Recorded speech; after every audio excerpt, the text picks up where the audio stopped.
10 ஆண்டுகளுக்கு மேலாக தனது பெண் குழந்தை தன்னிடம் இருந்து பிரிக்கப்பட்டிருப்பதை ஆட்சேபித்து ஒரு முன்னாள் பாலர் பள்ளி ஆசிரியையான இந்திரா காந்தி வரும் நவம்பர் 22ஆம் தேதி கோலலம்பூர் புக்கிட் அமான் போலீஸ் தலைமையகத்திற்கு ஊர்வலமாக சென்று மேல்முறையீட்டு மகஜர் ஒன்றை வழங்கவிருக்கிறார்.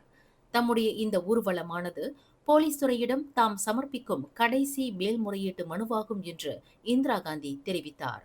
தனது மகள் பிரசன்னா டிக்ஷா நீதிமன்ற உத்தரவுக்கு ஏற்ப தன்னிடமே ஒப்படைக்கப்பட வேண்டும் என்று குறிப்பிட்ட இந்திரா காந்தி, தாம் மேற்கொள்ளும் இந்த ஊர்வலமானது எந்த ஒரு சமயத்தையோ, இனத்தையோ அல்லது பரிபாலனத்தையோ எதிர்க்கும் நோக்கத்தை கொண்டது அல்ல.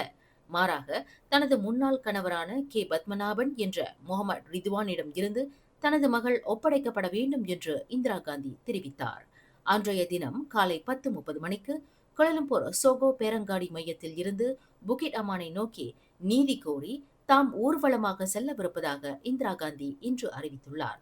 மேல்முறையீட்டு மனுவுடன் தனது மகள் பிரசன்னா டிக்ஷாவிற்கு மிக விருப்பமான கரடி பொம்மையை போலீஸ் படை தலைவரிடம் ஒப்படைக்கப் போவதாக இந்திரா காந்தி குறிப்பிட்டுள்ளார். இதனிடையே நீதி கேட்டு போராடும் இந்திரா காந்தியின் இந்த ஊர்வலத்தில் முன்னாள் சட்டத்துறை அமைச்சர் ஜயித் இப்ராஹிம் கலந்து கொள்ளப் போவதாக அறிவித்துள்ளார். மேலும் செய்திகளை தெரிந்து கொள்ள கீழே இருக்கும் பெல் பட்டனை அழுத்துங்கள். உங்கள் மகிழ்ச்சியை வெளிப்படுத்த லைக் மற்றும் ஷேர் செய்யுங்கள்.